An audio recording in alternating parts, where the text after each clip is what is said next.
Chapters 1653, 1654, 1655, 1656। Chapter start. Chapter 1653। पिछली जिंदगी की सबसे अजीज फैंग युआन के इन्वेस्टिगेटिव मेथड्स के सामने ये पूरा आइलैंड शीशे की तरह साफ था। उसी पता चला कि जिस आइलैंड पर मेरिट ऑबलिस्क ने उसी भेजा था वो बहुत ही मामूली और आम सा था। आइलैंड पर रिसोर्सेज ना के बराबर थे, बस एक छोटा सा मछुआरों का गांव था जिसमें कुछ लोग रहते थे। जहां मछुआरों का गांव था वहां एक स्पिरिट स्प्रिंग का होना तो लाजमी था। यहां गू मास्टर्स भी थे, लेकिन ऐसी गरीब और वीरान जगह पर एक रैंक 4 गू मास्टर उनकी आखिरी हद थी। फैंग युआन ने गहरे समंदर से अर्थ ट्रेंच का ब्लैक ऑयल जमा करने का मिशन एक्सेप्ट किया था। इन्वेस्टिगेशन के बाद उसी जल्द ही पता चल गया कि आइलैंड के किनारे के पास से ब्लैक ऑयल रिसने के निशान थे। शायद दूसरे गू इमोर्टल्स ऐप तक समंदर में जाकर ब्लैक ऑयल कलेक्ट करना शुरू कर चुके होते, लेकिन फैंग युआन ने ऐसा नहीं किया। जिस पाल उसने मेरिट ऑबलिस्क देखा वो पैराडाइज अर्थ इमोर्टल वेनरेबल के इरादों के बारे में सोचने लगा। उसने अपना भेस बदला और मछुआरों के गांव में घुस गया। वहां ज्यादा लोग नहीं रहते बस 5 CHEH गू मास्टर्स और सबसे ऊंची कल्टिवेशन एक रैंक 3 गू मास्टर की थी। किंग माओ माउंटेन के गू यू क्लैन से इसका कोई मुकाबला ही नहीं था। उस जमाने में गू यू क्लैन के अंडर ऐसे करीब 10 गांव आते थे। फैंग युआन सीधा गांव के इकलौता रैंक 3 गू मास्टर के पास पहुंचा। ये एक सफेद बालों और गहरी झुर्रियों वाला बूढ़ा आदमी था। दूसरों के कहने के मुताबिक वो गांव का सरपंच था। फैंग युआन काफी सेटिस्फाइड था। अथॉरिटी ऊंची थी और उम्र भी ज्यादा, जाहिर है उसी काफी कुछ पता होगा। Soul search. फैंग युआन ने अपना इमॉर्टल मेथड इस्तेमाल किया। बूढ़े सरपंच के सारे राज उसके सामने खुल गए। पाल भर में फैंग युआन को काफी सारी ऐसी इंफॉर्मेशन मिल गई जो बिल्कुल आखिरी डिटेल तक सही थी। जैसा उसने सोचा था ये गांव बहुत ही मामूली था। आइलैंड के आसपास ऐसे कई गांव थे। इस मछुआरों के गांव में कोई चाल या जाल नहीं लगता। फैंग युआन को यह एहसास हुआ और वो चुपके से गांव से निकल गया। बूढ़े सरपंच को बस एक पाल के लिए थोड़ा चक्कर सा महसूस हुआ। हालांकि ये थोड़ा अजीब था, पर वो जल्दी अपने काम में लग गया। फैंग युआन का सोल सर्च मेथड मामूली गू मास्टर्स के लिए इतना कमाल का था कि उन्हें इसका एहसास तक नहीं हो सकता था। फैंग युआन ने आइलैंड छोड़ा और आसपास के आइलैंड्स की तरफ उठ गया। लेकिन जो उसके साथ मेरिट ऑबलिस्क आइलैंड पर हुआ था वही चीज फैंग युआन ने दोबारा एक्सपीरियंस की।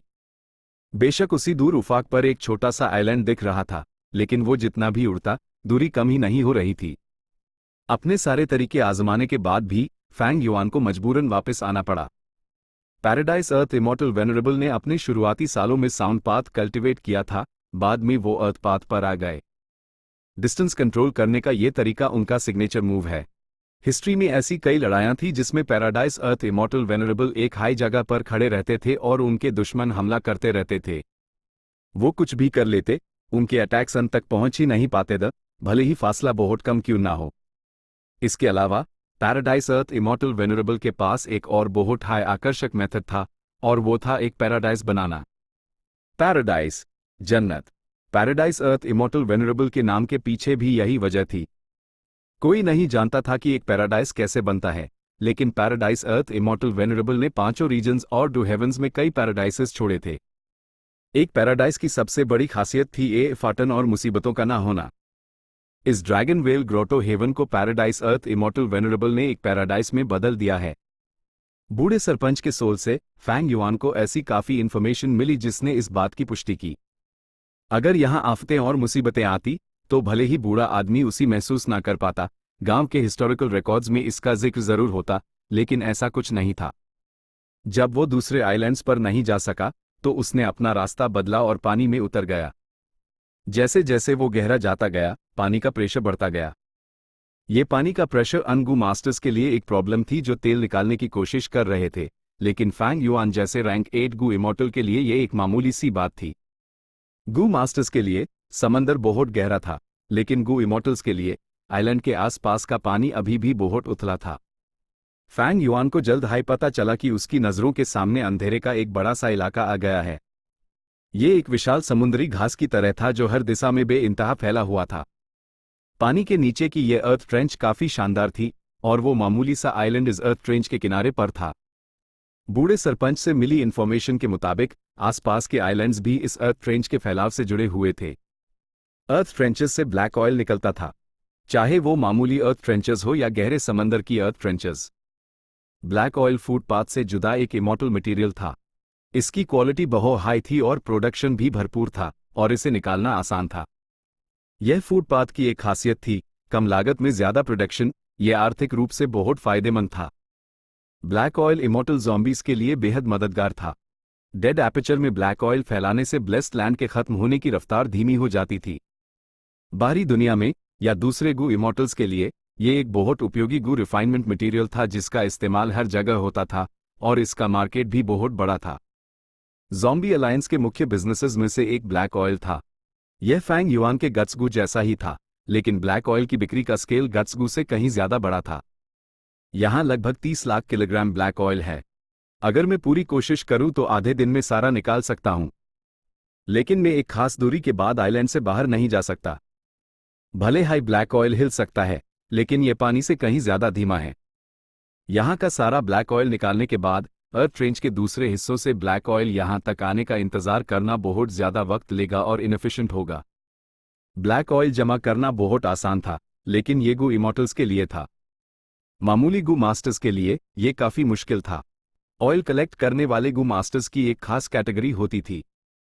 वो ब्लैक ऑयल जमा करने के लिए अर्थ फ्रेंचेस की खोज में माहिर ये लोग इस बिजनेस के प्रोफेशनल्स थे। ऑयल कलेक्ट करने वाले गू मास्टर्स के पास अपने खास गू वॉर्म्स का सेट होता था जो एक सर्टेन अमाउंट में ब्लैक ऑयल जमा करने के काम आते थे। भले ही उनकी बैटल स्ट्रेंथ ज्यादा नहीं थी, लेकिन क्योंकि वो इमॉर्टल मटेरियल्स निकालते थे, उनके पास ढेर सारी दौलत और ऊंचा स्टेटस था। वो काफी पॉपुलर थे। अपनी पिछली जिंदगी के 500 सालों में फैंग युआन भी एक बार ईस्टर्न सी में ऑयल कलेक्ट करने वाला गू मास्टर बना था। वो उसका एक अनोखा मौका था। वो लगभग एक ऑयल कलेक्ट करने वाले गू मास्टर का दामाद बनने ही वाला था। तेल जमा करने का तरीका भी फैंग युआन को उसी बूढ़े गू मास्टर ने सिखाया था। लोग अपने माहौल के हिसाब से जीते थे। इस छोटे से आइलैंड पर गू मास्टर्स ZYA ब्लैक ऑयल जमा करके ही अपना गुजारा करते थे। जिस बूढ़े गू मास्टर का फैंग युआन ने सोल सर्च किया था, वो गांव का सबसे प्रभावशाली ऑयल कलेक्टिंग गू मास्टर था। बुढ़ापे के बावजूद वो हर साल पानी में उतारता और तेल जमा करता था। यहां ब्लैक ऑयल देखकर फैंग युआन को अपनी पिछली जिंदगी की कुछ यादें ताज़ा हो गई। वो कभी एक ऑयल कलेक्टिंग गू मास्टर था। वो ब्लैक ऑयल जमा करने के लिए समंदर में उतारता था, लेकिन ये एक खतरनाक काम था। वो हमेशा मौत के साए में रहता था। पहली प्रॉब्लम ऑक्सीजन थी। दूसरी, वो ज्यादा गहरा नहीं जा सकता था, प्रेशर USEY मार डालता। और समंदर शांत नहीं था, नीचे कई खतरनाक जानवर थे। और आखिर में ब्लैक ऑयल के लिए उसी खास तरीकों की जरूरत थी। इमॉर्टल मटेरियल्स जमा करते वक्त भला मामूली इंसान खास तरीकों का इस्तेमाल कैसे नहीं करेंगे? खासकर अगर वो ब्लैक ऑयल ठीक से जमा ना करें, तो ये उनके शरीर को पलूट कर देता। गू मास्टर पूरा ब्लैक ऑयल की चिकनाई से सन जाता, जिसे हटाना मुश्किल होता और एक गंदी बदबू आती थी। वक्त के साथ ये गू मास्टर के अपने मामूली शरीर को भी गला देता था। अपनी पिछली जिंदगी में फैंग युआन भी इस ब्लैक ऑयल से पलूट हो गया था।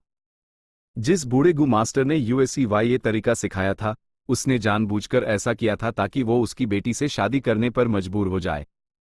इस वक्त वो बहुत गुस्से में था और उसे लगा कि उसके साथ साजिश हुई है, लेकिन अब इस बारे में सोचकर फैंग युआन के चेहरे पर एक कड़वी मुस्कान आ गई।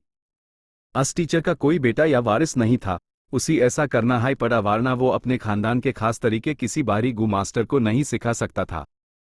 उसके पास इस तरकीब को इस्तेमाल करने के अलावा कोई चारा नहीं था। सेफ्टी के लिए खेलना गलत थोड़ी था, ये बिल्कुल नॉर्मल था। लेकिन इस वक्त फैंग युआन निराशा के अंधेरे में डूब गया था। उसके पास कोई दूसरा रास्ता नहीं था।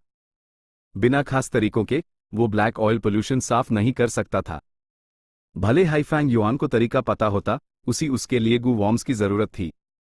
इन्हीं वजहों से उसे झुकना पड़ा। ये सोचते हुए फैंग युआन को इस वक्त की अपनी मानसिक स्थिति का एहसास हुआ। वो बहुत बेचैन और दर्द में था। ब्लैक ऑयल निकालने के फायदे USEY बहुत अट्रैक्ट कर रहे थे। उसने चुपके से कसम खाई थी कि वो हालात बदल कर रहेगा।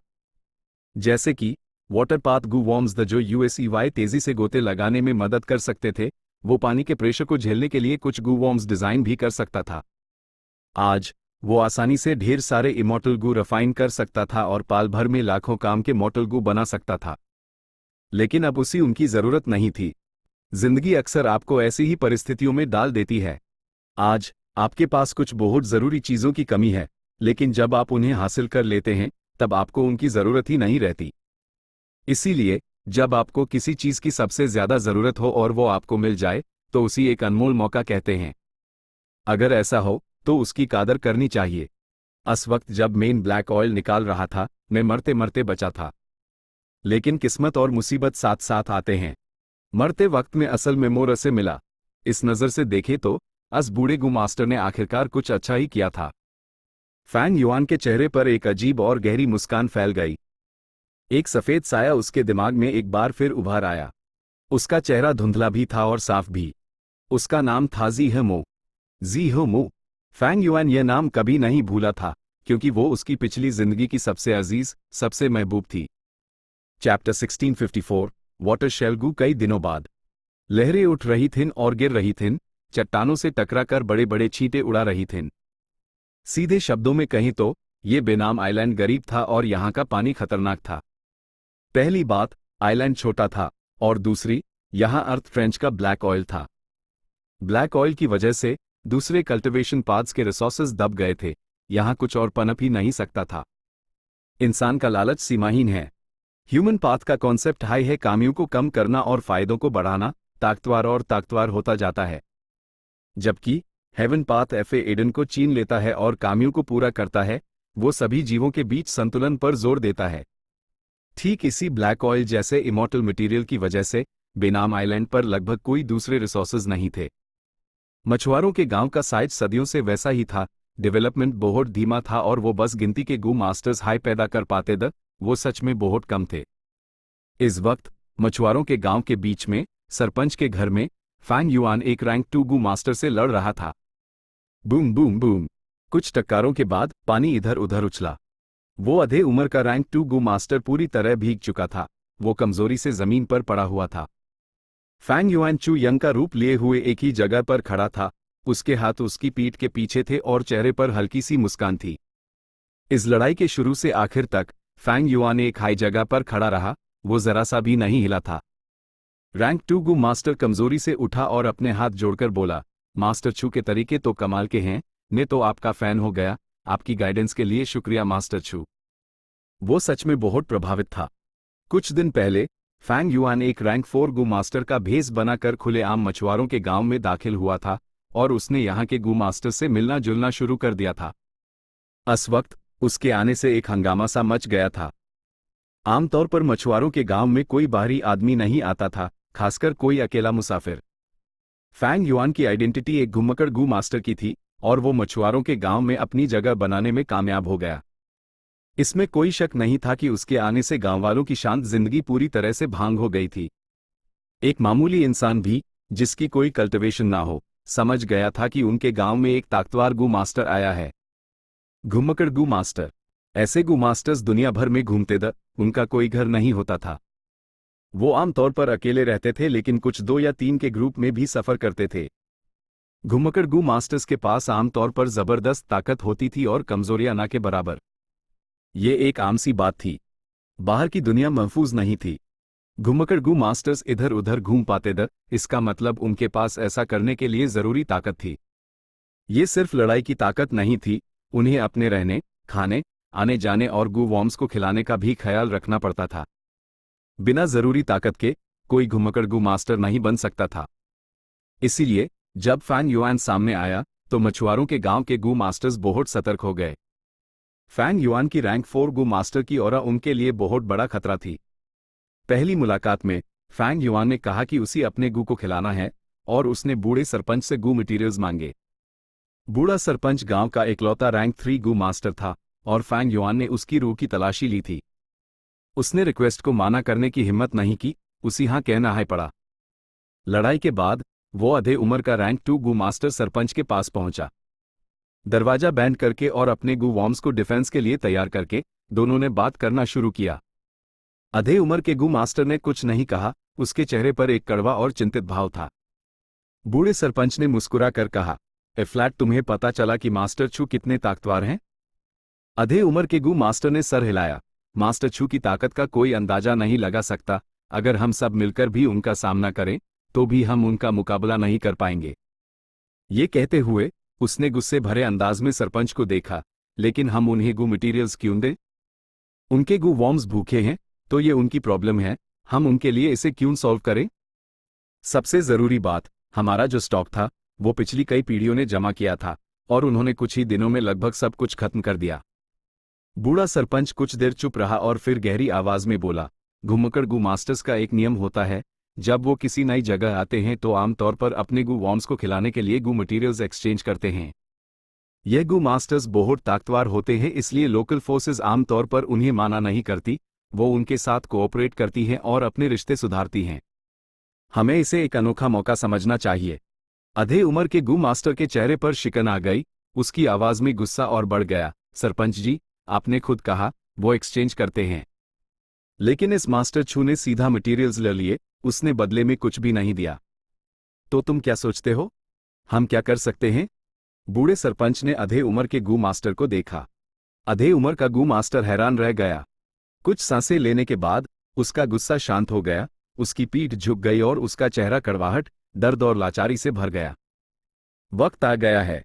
दूसरी तरफ फैंग युआन मुस्कुराया।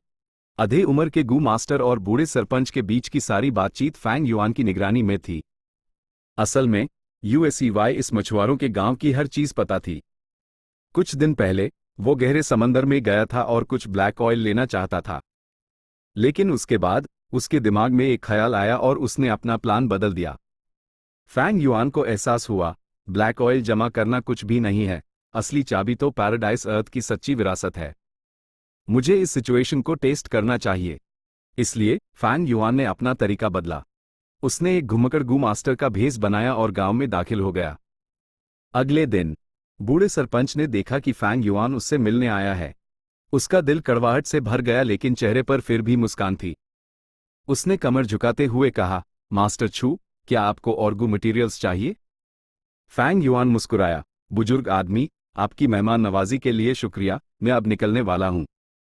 बूढ़ा सरपंच हैरान रह गया, उसके दिल में खुशी की लहर दौड़ गई, लेकिन उसने खुद को कंट्रोल किया। उसने हैरानी और दुख का नाटक करते हुए कहा, मास्टर छू, आप इतनी जल्दी जा रहे हैं? क्यों ना कुछ दिन और रुक जाएं, हम आपकी और मेहमान नवाजी करना चाहेंगे।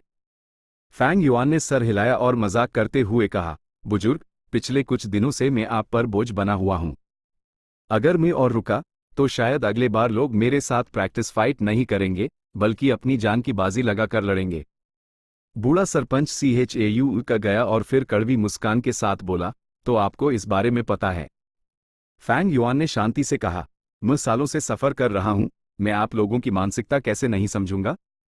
मुझे कमजोरों पर जुल्म करना पसंद नहीं, इसलिए जाने से पहले मैं आपके लिए कुछ छोड़कर जाऊंगा। बूढ़ा सरपंच खुश तो हुआ, लेकिन थोड़ा संदेह में भी था। उसने हाथ हिलाते हुए कहा, मास्टर छू, इसकी कोई जरूरत नहीं, आप बहुत दयालु हैं। यहां के सारे गू मास्टर्स को बुलाओ। फैंग युआन ने मुस्कुराना बैंड कर दिया और साफ आवाज में कहा। कुछ देर बाद गांव के सारे गू मास्टर्स बूढ़े सरपंच के घर में आ गए थे, सिवाय यूएस आधे उम्र के गू मास्टर के, जिसने पिछले दिन लड़ाई की थी। अफसोस की बात है, वो ब्लैक ऑयल जमा करने गहरे समंदर में गया है। आज वो इस मौके से चूक जाएगा, बूढ़े सरपंच ने एक्सप्लेन किया। फैंग युआन ने यूएसईवाई गहरी नजरों से देखा और मुस्कुराया, सरपंच जी, आपने कुछ ज्यादा ही चिंता कर ली। सब लोग इस गू वर्म को देखिए। फैंग युआन ने अपना हाथ खोला, जिसमें एक रैंक 2 मॉर्टल गू था। यह गू वर्म सफेद और नीले रंग का था, एक समुद्री शेल जैसा दिखता था और जड़े के कंगन जितना बड़ा था। फैंग युआन ने आगे कहा, यह है वाटर शेल गू। ये गू मास्टर के शरीर पर पानी की एक परत बना सकता है, जो समंदर के पानी के प्रेशर को झेलने में मदद करेगी। सिर्फ इस गू वर्म का इस्तेमाल करके आप समंदर में 6 ली तक नीचे जा सकते हैं। घर में मौजूद गू मास्टर्स के बीच हंगामा मच गया। रैंक 2 गू वर्म जो समंदर में 6 ली नीचे जा सकता है? वाटर शेल गू, मैंने इसके बारे में पहले कभी क्यों नहीं सुना? फैंग युआन मुस्कुराया, इसे आजमा कर देखो। थोड़ी देर ट्राई करने के बाद गू मास्टर्स खुशी से झूम उठे। उन्होंने पाया कि इस गू वर्म का एक और फायदा था, ये बहुत कम प्राइमेवल एसेंस इस्तेमाल करता था। ये तो सच में एक दुर्लभ और कीमती रैंक 2 गू है। किसी ने कांपती आवाज में कहा। अफसोस है कि सिर्फ एक ही है। उस आदमी को तुरंत सरपंच की गुस्से भरी निगाहों का सामना करना पड़ा। फैंग युआन जोर से हंसा, चिंता मत करो, सबको मिलेगा। ये कहते हुए उसने और वाटर शेल गू निकाले, हर एक के पास अपना एक गू था। लगभग 10 वाटर शेल गू बांट दिए गए, सिर्फ एक फैंग युआन के हाथों में बचा। उसने वो बूढ़े सरपंच को दे दिया, ये उसी दे देना। बूढ़ा सरपंच बहुत भावुक हो गया, उसने भरी आवाज में माफी मांगी। मैं गलत था, मास्टर छू सच में बहुत बड़े दिल वाले हैं। फैंग युआन ने गांव के गू मास्टर्स को इकट्ठा किया था। बूढ़े सरपंच को डर था कि कहीं फैंग युआन उन सबको खत्म करने की कोशिश तो नहीं कर रहा। अगर ऐसा होता तो वो क्या करते? ये बिल्कुल नामुमकिन नहीं था। लोगों को समझना मुश्किल था, खासकर जब वो एक अजनबी हो। इसीलिए बूढ़े सरपंच ने आधे उम्र के गू मास्टर, अपने होने वाले उत्तराधिकारी को एक गुप्त जगह पर भेजे दिया था। उसी फैंग युआन के हमले का डर था। फैंग युआन के वाटर शेल गू देने के काम ने बूढ़े सरपंच को बेहद खुश और शर्मिंदा कर दिया था। लेकिन फैंग युआन ने तो अभी शुरुआत की थी। यह वाटर शेल गू की रेसिपी है, मैं ये तुम्हें देता हूं। फैंग युआन ने वहां मौजूद गू मास्टर्स को 10 गू रेसिपीज दे दी। वो सब हैरान रह गए। गू वॉर्म्स देना और रेसिपीज देना, दोनों में जमीन आसमान का फर्क था। मास्टर छू, हम इसे कैसे ले सकते हैं? बूढ़े सरपंच ने कांपते हाथों से रेसिपी ली। कोई बात नहीं, इसका कंटेंट देखो। फैंग युआन ने हाथ हिलाया। सबने एक नजर डाली और किसी ने चिल्ला कर कहा, हे भगवान, इस वाटर शेल गू का मुख्य गू मटेरियल तो हमारे आइलैंड के बीच पर मिलने वाला स्पाइरल सीशेल है। इस रेसिपी के सारे गू मटेरियल्स हमारे आइलैंड पर मिल सकते हैं। तुरंत बाद कोई और चिल्लाया। फैंग युआन ने सर हिलाया। मुझे गू रिफाइनमेंट में थोड़ी समझ है। पिछले कुछ दिनों में कई गू मास्टर से लड़ने के बाद मैं आप लोगों की जीवनशैली और कल्टीवेशन मेथड समझ गया। इस आइलैंड का निरीक्षण करते हुए मैंने उपयोगी मटेरियल्स ढूंढने की कोशिश की। मैंने ये गू रेसिपी आपके गांव के लिए बनाई है, आपको इसे एक्सेप्ट करना ही होगा। ये कहते हुए फैंग युआन ने देखा कि बूढ़ा सरपंच एक झटके में जमीन पर घुटनों के बाल बैठ गया था। बूढ़े सरपंच ने सर झुकाकर प्रणाम किया और बोला, मैं इतना अनजान था कि आप जैसे गू रिफाइनमेंट के जीनियस को नहीं पहचान पाया। मुझे बहुत शर्म आ रही है, मैंने मास्टर छू की नीयत पर शक किया। बूढ़े सरपंच के बात खत्म करने से पहले ही फैंग युआन ने यूएसईवाई उठाया और मुस्कुरा कर कहा, बुजुर्ग, ऐसा मत कहिए। मैं उन लोगों में से हूं जो मानते हैं कि जरूरत के वक्त मिली एक बूंद की मदद का कर्ज पूरा समंदर लौटा कर चुकाना चाहिए। जो गू मटेरियल्स मुझे आपसे मिले, वो मेरी प्रॉब्लम के लिए बहुत मददगार थे। हमारा मिलना भी एक किस्मत की बात है, हमें इसकी कदर करनी चाहिए। लेकिन मैंने ये वाटर शेल गू अभी अभी बनाया है, मुझे इसकी असल वैल्यू का ठीक से अंदाजा नहीं है। क्यों ना आप कुछ लोगों को सिलेक्ट करके मेरे साथ समंदर में चले? हम कुछ ब्लैक ऑयल जमा कर सकते हैं और इसका असल इफेक्ट टेस्ट कर सकते हैं। जैसा आप कहें वैसा ही होगा। चैप्टर 1655। ब्लैक ऑयल जमा करना। पानी की धुंधली लहरें एयू के सामने हिल रही थीं।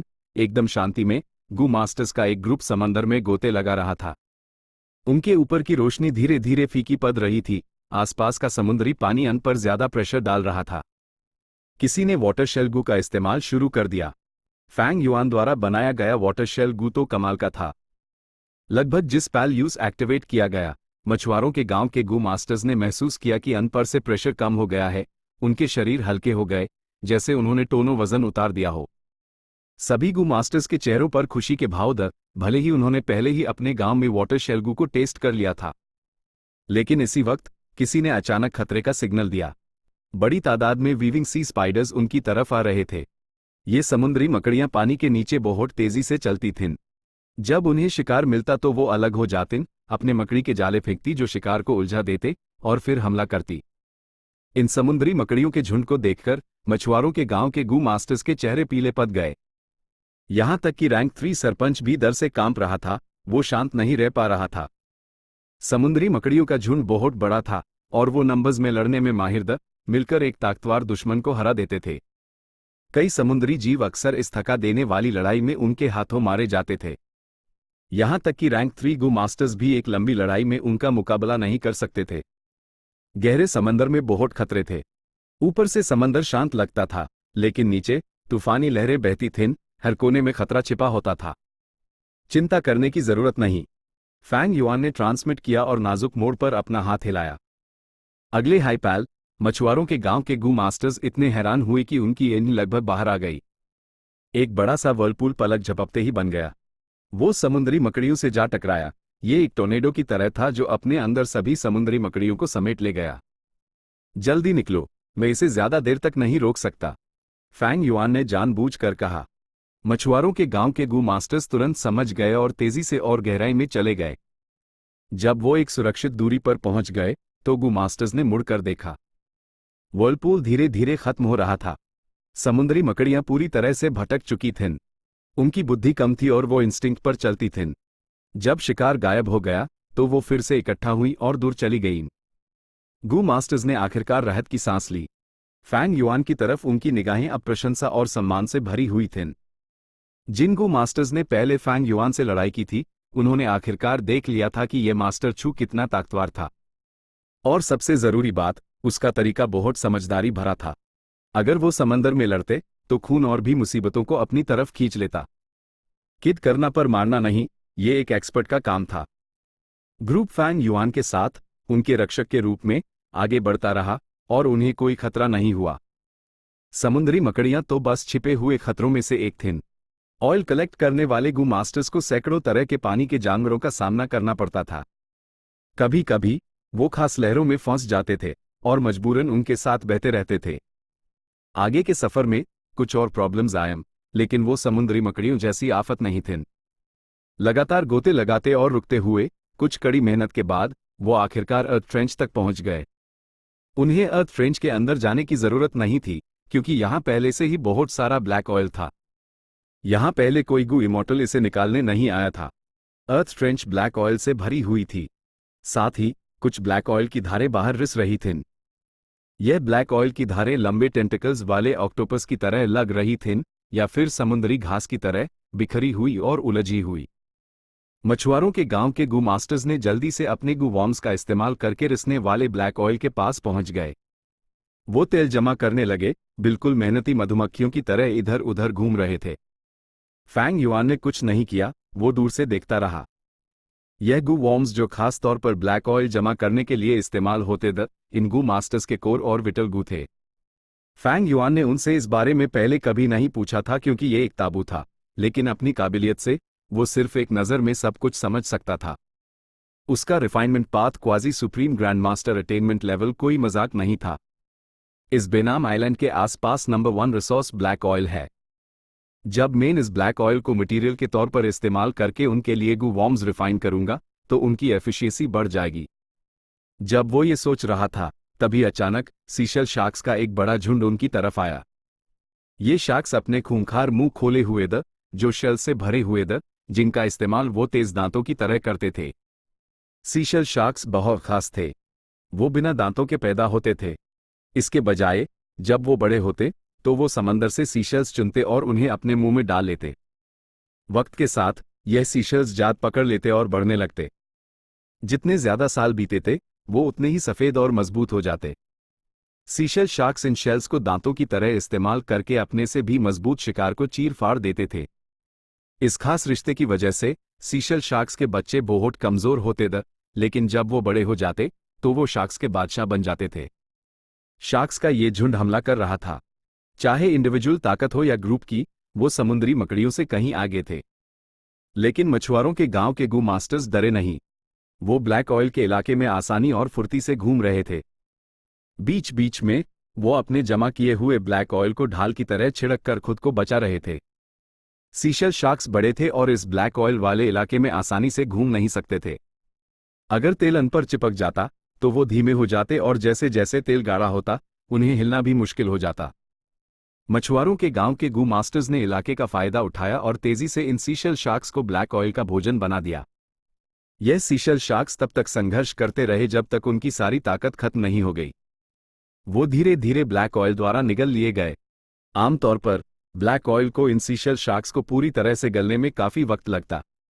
उनका सारा मांस, हड्डी और खून नए ब्लैक ऑयल में बदल जाता। ब्लैक ऑयल एक इमॉर्टल मटेरियल था जिसमें फूड पाथ डाउ मार्क्स थे।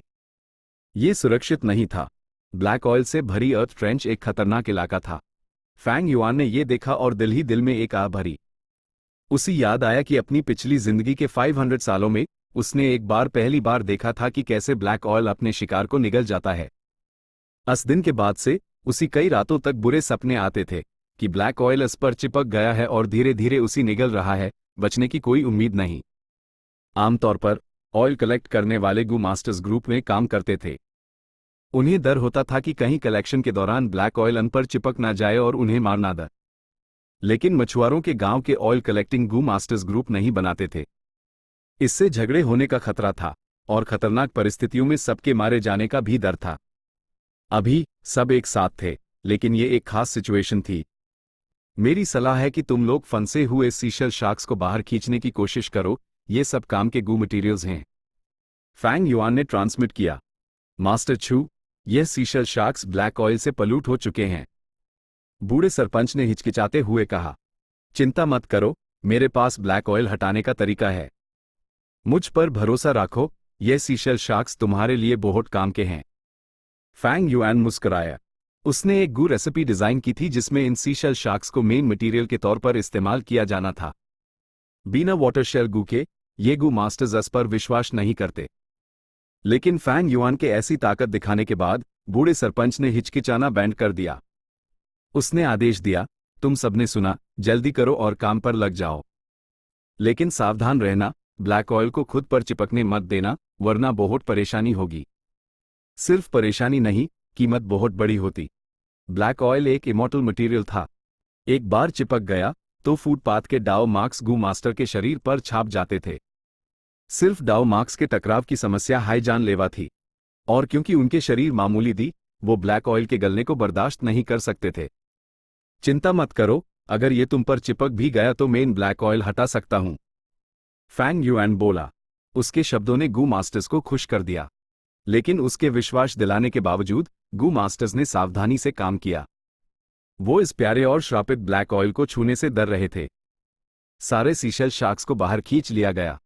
ज्यादातर जिंदा द, उनमें अभी भी कुछ जान बाकी थी। ब्लैक ऑयल में गिरने से तुरंत दम नहीं घुटेटा था। तभी एक छोटा सा सरप्राइज हुआ। देखो मुझे क्या मिला, एक फंसी हुई मरमेड। एक गू मास्टर ने एक मरमेड की लाश को बाहर खींचा। उसका शरीर ब्लैक ऑयल से ढका हुआ था। उसका चेहरा नहीं दिख रहा था, लेकिन उसके शरीर की बनावट से लग रहा था कि वो एक लड़की है। इसमें अभी भी थोड़ी जान बाकी है। जिस गू मास्टर ने मरमेड को बचाया था, उसने हैरानी से कहा, मुझे करने दो। फैंग युआन ने कदम उठाया। गू मास्टर्स बहुत हैरान थे, क्योंकि उन्होंने देखा कि ब्लैक ऑयल एक फरमाबरदार बच्चे की तरह हरकत कर रहा था। वो मरमेड से दूर हट गया और फैंग युआन के सामने एक बड़े काले गोले में इकट्ठा हो गया। मास्टर छू सच में अद्भुत हैं। ऐसे तरीकों से वो हर बार कितना ब्लैक ऑयल निकाल सकते हैं। गू मास्टर्स प्रशंसा और ईर्ष्या से भर गए। फैंग युआन के प्रति उनका सम्मान एक बार फिर बढ़ गया। चिंता मत करो, मेरे होते हुए तुम सब सुरक्षित रहोगे। फैंग युआन का ये काम सिर्फ इन लोगों को तसल्ली देने के लिए था, लेकिन अगले हाइपाल उसके चेहरे पर मुस्कान जम गई। उसकी निगाहें मरमेड के चेहरे पर टिक गईं। वो हैरान रह गया। Mower chapter 1656। फैंग युआन बचाया गया। इस गहराई में समंदर बिल्कुल काला था, लेकिन फैंग युआन की विजन गहरी हरी थी। ठीक है, ये नया गू जो मैंने एक्सचेंज किया है काफी काम का है। इसके साथ मैं गहरे समंदर में थोड़ा बहुत देख सकता हूं। फैंग युआन काफी खुश था। गहरा समंदर उलझा हुआ था। यहां लापरवाही से रोशनी नहीं कर सकते थे, वरना अनजाने में शिकारी आपकी तरफ खींचे चले आ सकते थे। इस गहरी हरी जगह में कुछ गहरी काली आकृतियां थीं। वो ब्लैक ऑयल था, बिल्कुल। ब्लैक ऑयल बड़े बड़े अजगरों की तरह एक दूसरे से लिपटे और उलझे हुए थे। वो लगभग स्थिर थे, लेकिन देखने में बहुत प्रभावशाली लग रहे थे। फैंग युआन ने गहरी सांस ली। उसके चेहरे पर बने गिल्स हिले और उन्होंने समुद्री पानी से ऑक्सीजन ले ली, जिससे वो पानी के नीचे सांस ले पा रहा था। शांत होकर वो सावधानी से ब्लैक ऑयल के पास गया। उसने अपने हाथ फैलाए और ब्लैक ऑयल से कुछ मीटर दूर रुक गया। आगे उसने अपना गू वर्म एक्टिवेट किया। एक चमकदार नीली रोशनी धीरे धीरे उसकी हथेलियों में जमा होने लगी। दोनों नीली रोशनियों ने लाइट की बीम्स बनाई जो ब्लैक ऑयल पर पड़ीं। ब्लैक ऑयल की बूंदें और टुकड़े नीली रोशनी की बीम्स के साथ बहते हुए धीरे धीरे फैंग युआन की हथेलियों में जमा होने लगे। फैंग युआन की हथेलियां 2 गड्ढों की तरह लग रही थीं जो ब्लैक ऑयल को खींच रही थीं। वक्त गुजरता गया, लेकिन फैंग युआन पूरी तरह सतर्क रहा। उसने न सिर्फ अपने आसपास इन्वेस्टिगेटिव मेथड्स जारी रखे, बल्कि अपने अपर्चर में प्राइमेवल एसेंस के स्टोरेज पर भी ध्यान दिया। क्योंकि वो एक साथ कई गू वॉर्म्स का इस्तेमाल कर रहा था, फैंग युआन का प्राइमेवल एसेंस खर्च कम नहीं था। थोड़ी देर बाद वो एक क्रिटिकल लेवल पर पहुंच गया। फ्लैट रुकने और समंदर की सतह पर वापस जाने का वक्त है। उफ, मेरी एप्टीट्यूड बहुत कम है। अगर मेरी ग्रेड एप्टीट्यूड होती तो मैं काफी देर तक टिक पाता। फैंग युआन ने दिल ही दिल में आ भरी। साथ ही उसने अपने गू वॉर्म्स का इस्तेमाल बैंड कर दिया और निकलने की तैयारी करने लगा। लेकिन निकलने के प्रोसेस में एक हादसा हो गया। अचानक शांत समंदर में एक जबरदस्त ताकत उभरी जिसने फैंग युआन को हवा में उछाल दिया। ओह नहीं, एक इंपैक्ट करंट। फैंग युआन का दिल कांप उठा। उसने गू वॉर्म्स का इस्तेमाल करके बचने की कोशिश की। यह इंपैक्ट करंट्स आम समुद्री पानी जैसे लगते थे, लेकिन जब कोई जीव उनमें घुसता तो वो एक जोर का धक्का देते थे। बम बम बम। बचने की कोशिश में फैंग युआन कई इंपैक्ट करंट से टकराया। उसकी हड्डियां टूट गईं और उसके नाक और मुंह से खून बहने लगा। फैंग युआन ने दांत पीस लिए, उसकी एड़ी चौड़ी और लाल हो गईं। उसने इस मुश्किल से निकलने का रास्ता ढूंढने की कोशिश की, लेकिन वो बेस्ट कंडीशन में नहीं था। उसने अपना काफी प्राइमेवल एसेंस इस्तेमाल कर लिया था। साथ ही इन इंपैक्ट करंट्स का स्केल बहुत बड़ा था और फैंग युआन के पास उनसे निपटने का कोई तरीका नहीं था। वो सिर्फ अपनी किस्मत के भरोसे बचने की कोशिश कर सकता था। जल्द ही फैंग युआन ने अपना सारा प्राइमेवल एसेंस खर्च कर दिया। पीछे से आए एक इंपैक्ट करंट ने यूएसईवाई ब्लैक ऑयल में धकेल दिया। क्या मैं यही मरने वाला हूं? फैंग युआन बच नहीं सका। उसने देखा कि ब्लैक ऑयल इस पर चिपक रहा है, फिर फैल रहा है और उसी निगल रहा है। उसका प्राइमेवल एसेंस खत्म हो चुका था। शुक्र है गिल्स ट्रांसफॉर्मेशन पाथ गू वॉर्म्स से बने थे, वो कुछ देर तक चल सकते थे। लेकिन ये सच में उसके आखिरी कुछ पाल थे। ये मेरी जिंदगी का आखिरी पाल है। उफ, मैं और ब्लैक ऑयल जमा करके दौलत इकट्ठा करना चाहता था ताकि मार्केट से अपने ब्लैक ऑयल कोरोजन से छुटकारा पाने का तरीका एक्सचेंज कर सकूं। लेकिन अब मुझे इस प्रॉब्लम की चिंता करने की जरूरत नहीं है। ही। फैंग युआन कड़वी मुस्कान के साथ हंसा। वो गहरी निराशा में डूब गया। आखिरकार ब्लैक ऑयल ने यूएसईवाई पूरी तरह से धक लिया। उसका शरीर ब्लैक ऑयल में लिपट चुका था। क्या मैं मरने जा रहा हूं? मौत नजदीक आ रही थी, लेकिन फैंग युआन दिल से बिल्कुल शांत था। या फिर सही शब्दों में, उसी कोई फर्क नहीं पड़ रहा था। अपनी मौत से उसी कोई फर्क नहीं पड़ रहा था। ठीक है, मर गया तो मर गया। इस दुनिया में आने के बाद इतने सालों से मैं दर दर भटक रहा हूं। मैं बहुत थक गया हूं, बहुत ज्यादा। मौत से भला कौन बच पाया है? इससे अच्छा तो अब आराम कर लूं। फैंग युआन ने अपनी आंख बैंड कर ली। ना जाने कितनी देर बाद उसी धीरे धीरे होश आने लगा। धुंधली सी हालत में उसने किसी को अपने आसपास बोलते हुए सुना। सेंटस, आपने इस मामूली गू मास्टर को क्यों बचाया? इतने सालों से क्या इंसानों ने हमें कम परेशान किया है?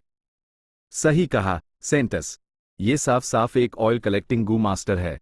ये समुद्री इलाका हम मरमैन का है।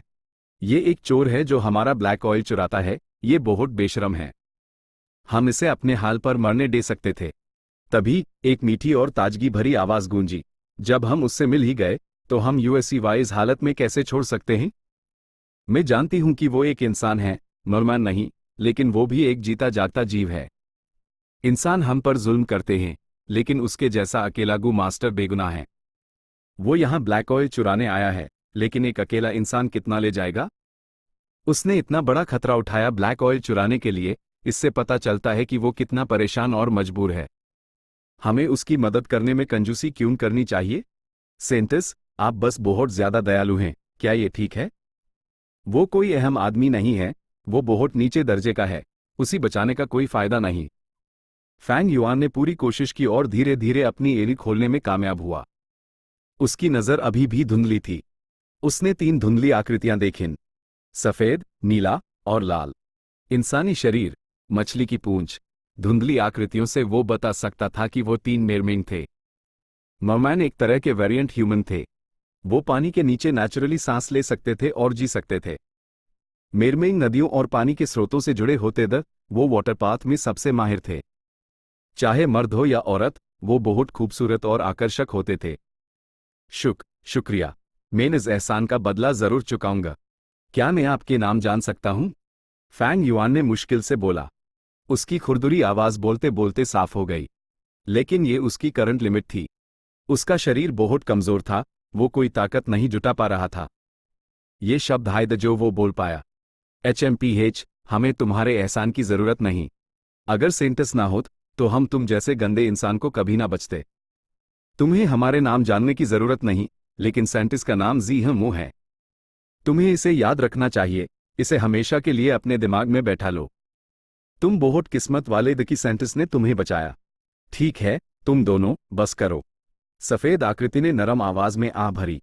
उसने फैंग युआन से कहा, भले ही तुम अब कमजोर महसूस कर रहे हो, मैंने तुम्हारे घाव ठीक कर दिए हैं।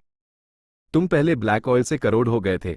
मैं इस चोट को एक बार में ठीक नहीं कर सकती, लेकिन मैंने तुम्हारे लिए एक गूवर्म छोड़ दिया है, तुम उससे खुद को ठीक कर सकते हो। ये कहकर सफेद आकृति अपने दो सेवकों को लेकर चली गई। फैंग युआन की नजरों से ओझल हो गई। फैंग युआन बोलना चाहता था, लेकिन उसकी सारी ताकत खत्म हो चुकी थी। वो बोल नहीं सका। बेहद थकान और कमजोरी से उसकी आंखों के सामने फिर अंधेरा छा गया। ये सब उसकी पिछली जिंदगी के 500 सालों में हुआ था। फैंग युआन की नजर साफ हुई, वो अपनी यादों से वापस आ गया। इस वक्त तक वो मछुआरों के गांव के गू मास्टर्स को वापस आइलैंड पर ले आया था। ये बूढ़े सरपंच के घरों में से एक था। अंधेरा नहीं था। शाम के वक्त ढलते सूरज की आखिरी किरणें खिड़कियों से कमरे में आ रही थीं। खिड़की के बाहर सीगल्स बीच के आसपास उड़ रही थीं और जोर जोर से चहचहा रही थीं। जो मरमेड बचाई गई थी, वो एक नौजवान औरत थी। वो अभी भी बेहोश थी।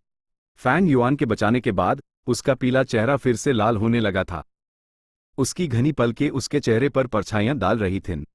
इस मरमेड लड़की को देखते हुए फैंग युआन कुछ देर के लिए खो गया। उसी ध्यान से देखने पर वो फैंग युआन की यादों वाली जी मो जैसी नहीं दिखती थी। उनके चेहरे बहुत अलग थे, भले ही दोनों एक जैसी खूबसूरत थे। उनका सिर्फ मिजाज एक जैसा है। और इस मरमेड लड़की और जी मो के बीच सबसे बड़ा फर्क उनके स्केल्स का रंग था। मरमैन के इंसानी शरीर और मछली की पूंछ होती थी, उनके स्केल्स अलग अलग रंगों के होते थे, नीला और लाल आमदा, जबकि सफेद और काला बहुत दुर्लभ थे। सफेद स्केल्स वाले मरमैन और मरमेड सेंस और सेंटेसेस बन सकते थे, जबकि काले स्केल्स वालों को श्रापित और अशुभ माना जाता था। उन्हें पैदा होते ही मार दिया जाता था, अक्सर उनके अपने माँ बाप ही कातिल होते थे। जी मो एक सफेद स्केल्स वाली मरमेड थी, वो मेरमेंग कबीले की साइंटिस्ट थी। और इस मरमेड लड़की के नीले स्केल्स दी, जो मरमैन में बहुत आम था। मास्टर छू। इस वक्त बूढ़ा सरपंच और आधे उम्र का गू मास्टर दरवाजे पर आए। फैंग युआन ने हल्का सा सर हिलाया और वो अंदर आ गए। गहरे समंदर से ब्लैक ऑयल जमा करने के बाद, चाहे वो बूढ़ा सरपंच हो या आधे उम्र का गू मास्टर, वो फैंग युआन को बेहद सम्मान से देख रहे थे। एक तरफ फैंग युआन के पास अद्भुत ताकत थी, और दूसरी तरफ फैंग युआन ने उन्हें बहुत फायदा पहुंचाया था। वाटर शेल गू इतना उपयोगी था, अन सबने इस ट्रिप पर इसे एक्सपीरियंस किया था। और सबसे जरूरी बात, फैंग युआन ने वापस आने के बाद वादा किया था कि वो उनके लिए एक गू वर्म बनाएगा, जो उनके लिए बहुत काम का होगा। मास्टर छू, खाना तैयार हो गया है। क्या आप? बूढ़े सरपंच ने मुस्कुरा कर कहा। मैं इसका ख्याल रखूंगा, आप चिंता ना करें मास्टर।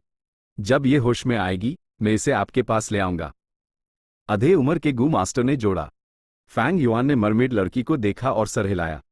वो घर से बाहर निकलते हुए बोला, मुझसे मिलने की जरूरत नहीं। जब वो होश में आए तो उसी जाने देना। भले ही ये इंसानों का इलाका है और उसका ये काम चोरी जैसा है, लेकिन मेरी नज़र में उसकी जिंदगी भी मुश्किल है। मेरा मान रखो और उसी जाने दो। मास्टर छू, चिंता ना करें, हम उससे कोई परेशानी नहीं करेंगे। हाँ, इतने सालों से यहाँ कई मेरमेंग ब्लैक ऑयल चुराने आए हैं। हमने हमेशा नजरअंदाज करने की कोशिश की है। आखिरकार हम समंदर के नीचे का सारा ब्लैक ऑयल नहीं निकाल सकते, थोड़ा शेयर करना ठीक है। बूढ़े सरपंच ने हल्के से हंसा। फैंग युआन ने सर हिलाया। सोल सर्च के जरिए यूएसईवाई बूढ़े सरपंच और इस नौजवान मरमेड लड़की से जो भी इंफॉर्मेशन चाहिए थी, वो पहले ही हासिल कर चुका था। एक दिलचस्प बात थी, बाहरी दुनिया में मरफोक का स्टेटस इंसानों से कम था। दोनों तरफ बड़े झगड़े थे और अक्सर लड़ाइयां होती थीं। लेकिन यहाँ मरफोक और इंसानों के रिश्ते बेहतर थे। वो काफी मिलते जुलते थे और शांति से रहते थे। यहाँ तक कि उनके बीच शादी के भी किस्से थे। ऐसा लगता है कि ये ग्रोटो हेवन इंसानों और मरफोक दोनों के लिए एक जन्नत है। Chapter and.